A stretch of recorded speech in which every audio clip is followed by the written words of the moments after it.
Well, I'm excited about this brand new 4-part series called Control Freak. And, you know, I don't know where you're coming from today, whether you're somebody who would normally connect with a church online, or maybe you're not. Maybe you've never attended church or you haven't connected in a long time. Either way, I think this series is going to speak to you because this isn't a Christian problem or not a Christian problem.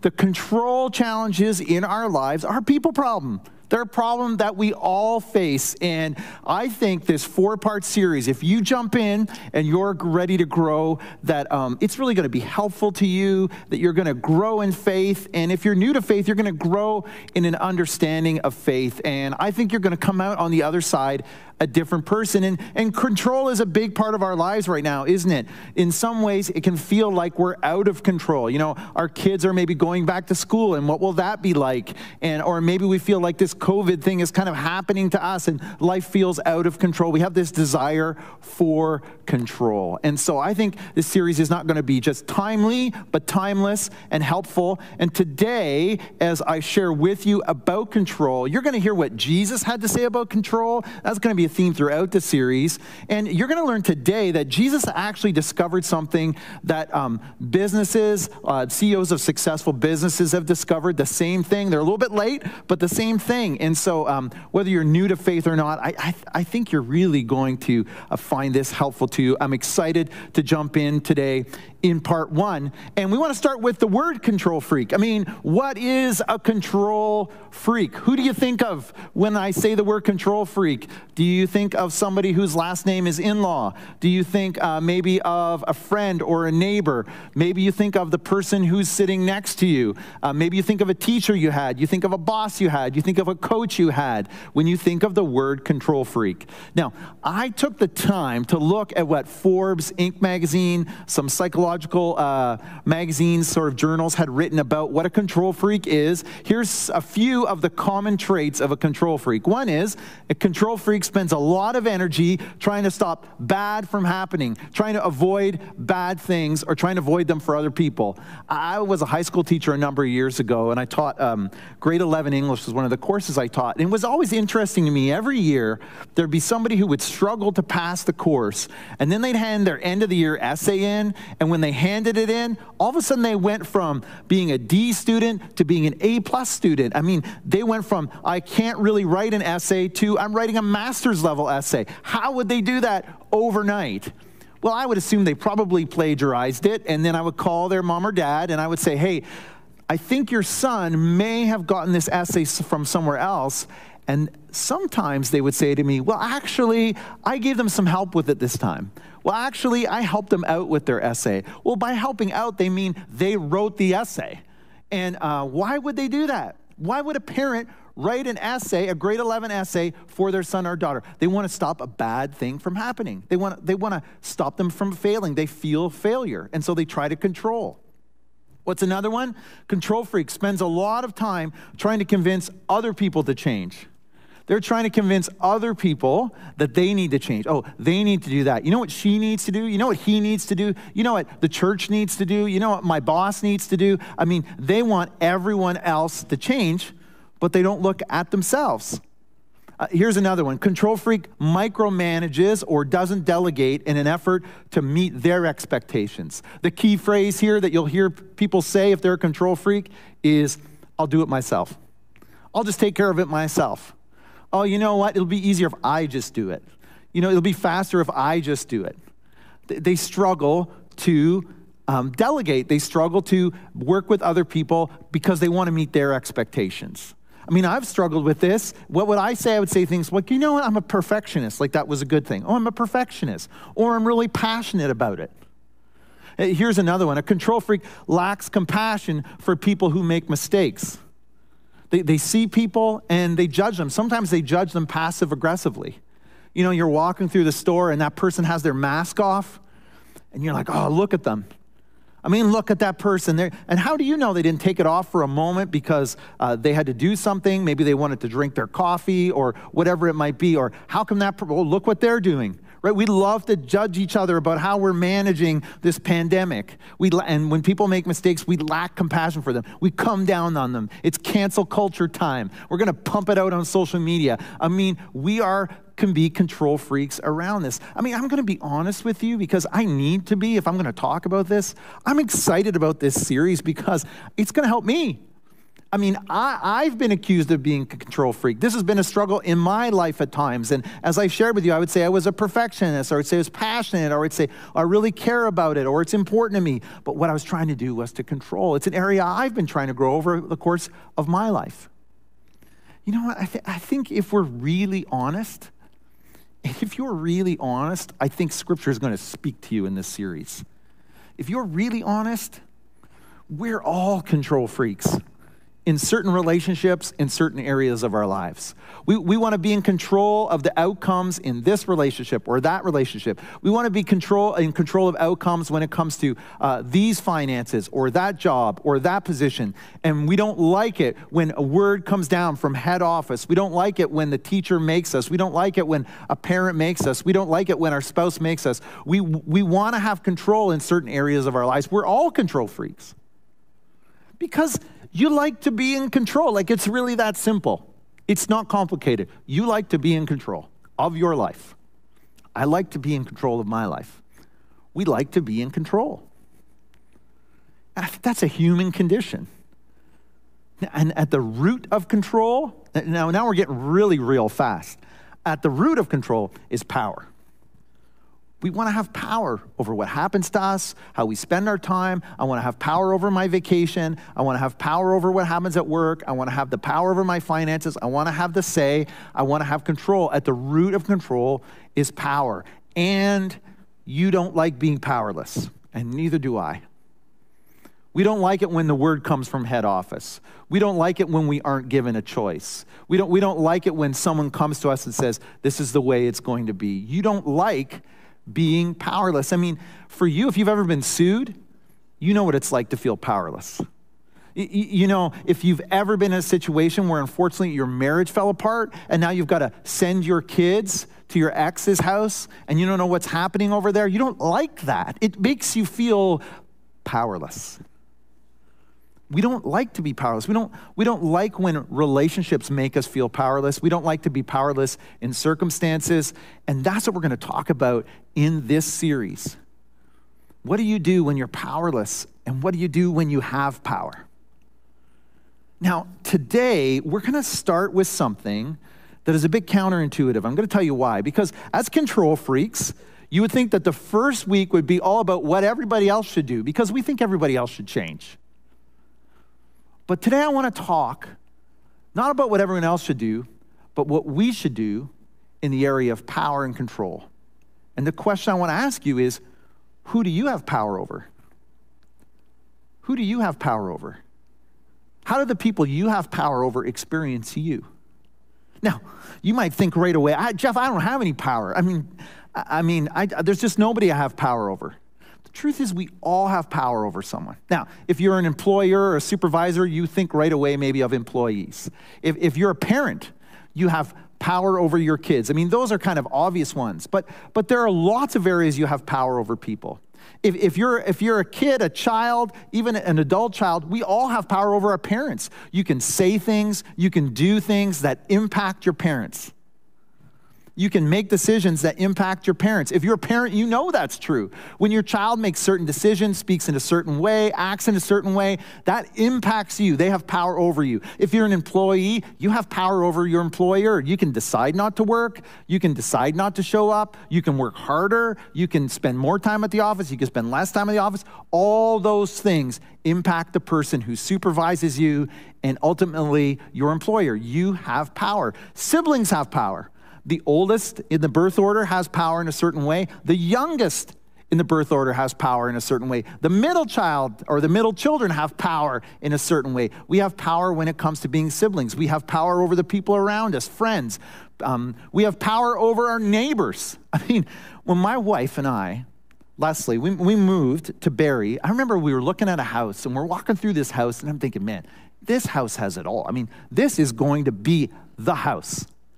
And I got in the top corner bedroom, and I looked down into the neighbor's yard, and the neighbor's yard looked like a junkyard. It was full of old cars and scrap metal. I mean, this is right in Barrie suburbia. I said, well, there's no way we're buying this house. I don't want to live next to that. That neighbor is exerting power over their neighbor. We have power over people around us. And what are you doing with your power? And this is important. It's important to think about. And it's important to know this about relationships. In relationships, here's something we know intuitively. In relationships, control doesn't inspire, influence does. Let me illustrate this for you. If I said to you, give me a list of the people who've controlled you in your life, is that a positive list or a negative list for you? Probably 100% of the time it's a negative list. But if I said to you, give me a list of the people who've influenced you, most of those people are going to be people who've inspired you. Mentors, friends, teachers you have. I mean, I think of 2 teachers that I had. In grade 2, I had Mrs. Neil Seversky. I mean, her influence inspired me. She influenced me to love learning. And one of my favorite things is every Friday, she'd do a baking class with our class, and she picked me on the Friday that we did pancakes. And I got to make pancakes for the class. She inspired me that learning was fun. Then in grade 3, I had Mrs. B. She was all about control. Sit in your desk, do your workbook. Don't talk to anybody. If you talk to someone else, if you step out of your desk, you need to copy pages out of the dictionary. That's right, they used to do that. And what happened was she didn't inspire me in any way. Influence inspires. Control doesn't inspire. So in the relationships in your life where you have power, how do you use your power to gain influence and inspire others? I mean, just read that. Isn't that the kind of person you want to be? That's the kind of person I want to be. That's the kind of person I want you to be. The kind of person who gains influence and inspires the people around them, that when people interact with them, they say, man, I'm just growing. I'm becoming a better person. There's something about them that's just inspiring me. That's the kind of people we want to be. Now, here's the thing. Jesus had a lot to say about power. It's going to surprise you what he had to say about power, I think. And so today, I want to look at what Jesus has to say about power and control and influence and inspiration. And we're going to look at that today in John chapter 13. Now, you may be familiar with this passage, but I'm hoping today you hear it in a fresh way. And this is how it starts. Now, before the Passover, it says, Jesus knew that his hour had come to leave this world and return to his Father. Now, what's important here is that what it's saying is Jesus is with his disciples, you're going to see in a moment, and he knew the hour was coming when he would have to die on the cross. That's coming around the corner. And it says he had loved his disciples during his ministry on earth, and now he loved them right to the very end. This isn't about today, but isn't this great? It just shows the heart of Jesus. He loved them to the very end. Listen, it was time for supper, and the devil had already prompted Judas, son of Simon Iscariot, to betray Jesus. Now, if you're new to faith, you're exploring faith, you see this and you probably think, the devil, like, what is this? What is it that the Christian faith that they would believe in a devil? Like, is this something like out of Harry Potter? Like, what is this? But just think about this for a moment. You've experienced evil thoughts. You've experienced things that you know you shouldn't do. You've experienced those kind of promptings. And you think, yeah, I probably shouldn't do that. Or maybe you've acted on something that in your mind you knew you shouldn't do. I mean, regardless of the person of the devil or not, you've experienced that. And so did Judas. He was prompted that, man, I should betray Jesus. And Jesus knows as they show up for supper that Judas is going to act on this. And Jesus is going to die as a result. And then it says something incredibly important that I think so many people miss in this passage. It says, Jesus knew that the Father had given him authority over everything and that he had come from God and would return to God. Jesus walks into supper. He writes this because he wants us to know. John writes this, he wants us to know. Jesus is showing up for supper and he knows, I have all authority. I've got all power. Jesus is fully human and fully God and knows that he's the most powerful person in the room, the most powerful person in the city, the most powerful person in the country, the most powerful human being in the world. He knows that. I mean, what would you do if you knew you were the most powerful person on the planet? What would you do if you know you're the most powerful person in the room? Some of you, you walk into rooms and you are the most powerful person. I mean, what should Jesus do? I mean, it says right here, so what did Jesus do? So you would expect. So if Jesus sat the disciples down and said, we're going to get rich. So if Jesus sat the disciples down and said, we're going to become like political icons. We're going to become kings. I mean, I'm all powerful. Or so Jesus sat down, at the very least, would Jesus not sit down and say to the disciples, Judas is going to betray me. Let's take him out back and show him what real power is. What does Jesus do? Knowing he's got all the power. It says, so he got up from the table, took off his robe, wrapped a towel around his waist, and poured water into a basin. He began to wash the disciples' feet, drying them with the towel he had around them. Think about this. Jesus comes into the room with all power, takes his outer garment off, puts a towel around his waist, takes the nature of a lowly servant who would have been there to wash their feet when they arrived. I don't know if the servant didn't show that day. And Jesus gets on his knees and he washes their feet. I mean, just think about the moment he washes his Judas's feet. And he puts his foot in his lap and he dries it in the towel, and he knows this guy's going to kill him. He's going to betray him. He's going to turn him over to authorities. That as a result of his betrayal, Jesus is going to die. And he's on his knees washing his feet. And after washing their feet, it says, he put on his robe again and he sat down and he asked, do you understand what I was doing? You get it? Do you understand what's happening here, guys? Do you understand what I was doing? He says, you call me teacher and Lord, and you are right, because that's what I am. You call me teacher, you call me Lord, and you're right. That's what I am. You call me a person of power, you're right. That's what I am. But I washed your feet. The most powerful person in the universe on his knees washing people's feet. Jesus didn't set aside his power. He was still all powerful. He just made the choice in humility to wash their feet. What Jesus is saying is, guys, when it comes to power, power is made perfect in humility. Power is made perfect in humility.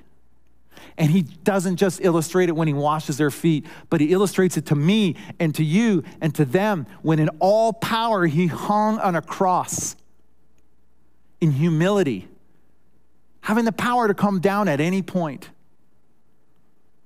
But in all humility, staying on that cross so that you could be made right with God, so that you could have forgiveness, so that you could have redemption and restoration in your life. Jesus was about all power and all humility. I mean, if you're new to the Christian faith and you're wondering, what makes the Christian faith different than Hinduism or Buddhism or Islam or whatever it is that you're considering? In all those other religions, it's all about how much you can do to get to God. What can you attain? How many good works can you do? But in the case of the Christian faith, it's about a God who said, there's nothing you can do to get to me, and you're such a mess, and so I'm going to send my son in all power and all humility to live a perfect life and to die on the cross so that you can have forgiveness of sin, so that you could be made right with me, because I want to have a relationship with you. Jesus was about power made perfect in humility. And then he says this, and since I, your Lord and teacher, have washed your feet, you ought to wash each other's feet. I've given you an example to follow. What's Jesus saying? You have power. You have power. I have power.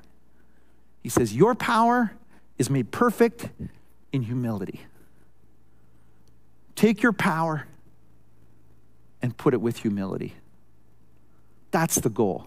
Now, what is humility? I think it's a good question. C.S. Lewis, I think, has the best definition of humility. He says, humility is not thinking less of yourself, it's thinking of yourself less. Humility isn't thinking less of yourself, it's thinking of yourself less. Humility doesn't mean you become a doormat and everybody walks on top of you and you just give up all power and you just let everybody do whatever they want in your life. That's not what it is. It's not thinking less of yourself, it's thinking of yourself less. The question is, what are you doing with your power? And are you leaning in to humility? I'm going to show you a chart to illustrate this, and we're going to build on this chart over the course of the series. I think it's going to be a great tool for you. And I'm going to put it here on the screen. So you've got power. This is you with the power that you have. And you can lean into pride and fear, or you can lean into humility. Those are really the choices you have. And I think so often we lean into pride and fear. And if you're a parent, you get this. We lean into pride because we want our kids to turn out a certain way. We have success defined for them in a certain way. Or we're afraid. We're afraid something's going to happen to them. We're afraid that they're going to get hurt. We're afraid that they're going to make a mistake. Or we want them to turn out a certain way. It's pride and it's fear. And what do we do with our power when we're prideful and we're fearful? We control them. We try to control. We try to control outcomes. I mean, an employer, you can do the same thing. If you own a business, if you're a supervisor, out of pride over your company or out of fear that you're going to lose power, you try to control employees. You're trying to control the people who work for you. And the truth is, you can make progress this way. You can get the outcome that you want. But are you inspiring anybody? The flip side is to lean into humility and to say, you know what I'm going to do? I'm going to lean into humility. And when you do that, you gain influence. You gain influence in people's lives. I mean, you know you're controlling because you're so busy making a point. You know you're influencing when you're working on making a difference. There's one business leader who I once read who said, you know what my goal is as the boss? Is I want the people in my company to be better fathers and better mothers and better wives and better husbands because they worked for me. That's influence. I want something that ripples beyond me. I want something that makes a difference from generation to generation. I want to see people's lives change because they rub shoulders with me. Now, I still want to make progress and I still want to move forward, but I want to do it in a way of influence. I've made this mistake so many times. I was preparing this message. I had this on the screen on my computer. And my son walks into my office at home where I have white Berber carpet. And he's outside working on a project for me. And he walks into my office and he tracks mud across my white floor. And out of pride, because I love my office, I just did a renovation on it. Out of fear that I wouldn't get the stain out, I went to control. And I lost it. What are you doing? You got mud on the carpet. Do you have mud on your feet? What have you been doing? We got to get this out. This is never going to come out. I leaned right in control. And instead, what should I have done? I should have leaned into influence and said, hey man, I really appreciate you doing that yard work for me. It looks like you've got some mud on your shoes. Maybe we could work together to try to get this mud out. But out of pride and out of fear, I wanted to control. I mean, that is the micro level that this exists on in our lives. And the more we lean into pride and fear and control, the more we start to have a filter of cynicism and no one else can do it and I need to control it and I need to get the outcomes that I need to get. And this can become the filter you live your life through. Instead of through how can I influence and inspire the people around me. I want to share with you why this is so important. Because your power is temporary. Your power is temporary. There's a moment in John 19, just a few chapters over, where Jesus is beaten and bloody, and a lot of men would have died with the beating he got. And he's standing before Pilate, and Pilate says to him, why don't you speak up? Why don't you say something? I have the power to make this stop. And Jesus says to Pilate, all the power you have is the power you get from my Father. And the power you have is power that can be taken away. And that happened to Pilate later on. He lost his power. The power that you have over someone for a moment could be gone the next day. At one point, you won't be walking this earth and your power will definitely be gone. What are you going to do with the temporary power that you have? How are you going to steward it? Because control, you can try to control people with your power, but control gives your temporary power a short-term purpose. I mean, I can control my son and get the outcome when it comes to my carpet. You can control the people around you and get the results you want at work. You can control your spouse and get the immediate results you want, but that's a short-term purpose. It doesn't inspire anyone. But influence gives your temporary power an eternal purpose, a purpose that ripples through people's lives. A power that's influencing people around you to the point where their lives are being changed and they're experiencing something different and they're being inspired by you. Some of you know, prior to Connexus, I worked for a great church for 7 years. And at one point when I was there, I got a promotion to oversee youth ministry across all of the locations. And it was an exciting time, and it was a big job. I was stepping in to succeed someone else, come behind them. And there's a gentleman who volunteered for us named Alan. Alan worked for a financial company named Deloitte. And Alan would volunteer with our middle schoolers on a regular basis. I mean, he was always showed up when he said he would. And Alan found me in the kitchen at one of our locations and said to me, Jeff, he said, I heard you've got this promotion and congratulations. I said, oh, thanks, Alan. And he said, you know, I'm coming behind someone at my job. I got a promotion as well. You're coming behind someone. I wonder if I could learn from you. I wonder if there are some things you're learning that I could learn. I'm wondering if we could have a conversation, and we did. 6 months later, I didn't think anything of it. Alan's serving every single week, continuing to serve, and we'd had that conversation about, you know, our jobs. And I'm at a wedding 6 months later, and there's a woman at my table I'm meeting for the first time, and I said to her, where do you work? And she said, I work at Deloitte. And I said, oh, do you know Alan McGibbon by any chance? She said, well, I don't know him, but do you know him? I said, sure. Goes to my church. And she said, oh, I get his newsletters, but I've never met him. It's kind of odd response. So on the way home, I Googled Alan McGibbon on my phone. And Alan was the CEO of Deloitte. That was the promotion he got. A company that does over $2 billion of business a year. One of the largest companies in the country. And here he is, serving middle schoolers every week. And here he is in the back kitchen of an old church asking a youth pastor, hey, maybe I've got something to learn from you. All power and all humility. If you're a business leader, there's a book that was written called Good to Great by a gentleman named Jim Collins, and you've probably read it. And his research team studied companies that went from good companies to great companies because they wanted to figure out the difference. And Jim said to them, what you can't do is you can't come back and tell me it was the leader. It has to be something else. That's too easy. So they went and they did all the research, and he looked at it and they came back and they said, we can't deny it. It comes down to the leaders of these great companies that make the difference, these good to great leaders. And this is how he describes them. He says, the good to great leaders never wanted to become larger than life heroes. They never aspired to be put on a pedestal or become unreachable icons. They were seemingly ordinary people quietly producing extraordinary results. I mean, you would think the CEO of these massive companies, these CEOs would be big egos and big personalities. And Jim says that's not the case at all. They were driven, they were powerful, but they were humble. Jim's finding out late what Jesus already knew. That your power is made perfect in humility. Here's a question that's been haunting me. What if you look back at your life and realize you spent your power, your temporary power, grasping for control and empty of influence on anyone? That you're remembered as a control freak. What if you took your power and spent it on influence that inspires? How do you do that?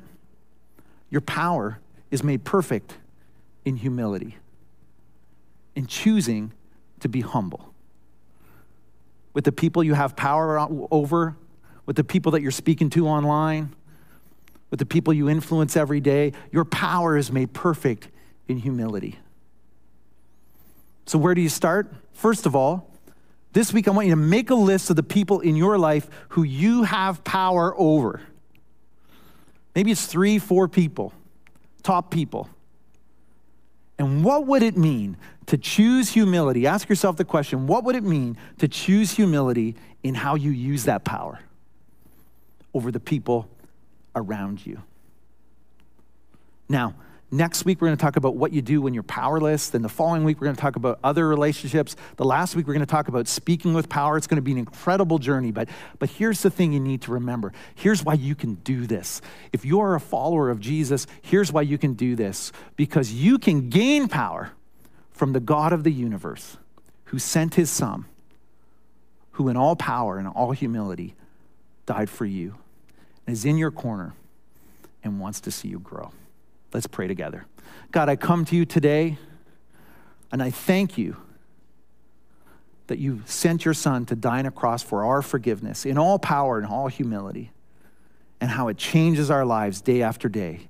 Give us the courage to be humble with the power that you've given us temporarily. And I pray this in your name. Amen.